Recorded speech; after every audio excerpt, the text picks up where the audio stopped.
देवगढ़ जिला बणिया किलिंड पंचायतर ब्रजमोहनपुर पर्वत आरोही शशिभूषण माझी गतकाली संध्यारे से तांको निज गृह को प्रत्यावर्तन करिथिबा बेले ब्रजमोहनपुर वासींक मनरे आनंदर लहरी खेली जाइथिला।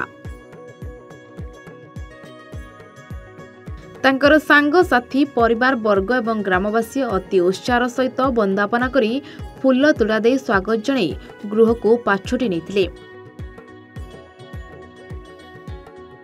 तेबे शशिभूषण आफ्रिकार किलिमांजार उच्चतम गिरी शृंग आरोहण करी सारा देश पई गौरव आनिथिले एवं ओडिशार देवगढ़ जिलार तांको पई गौरव नित्य।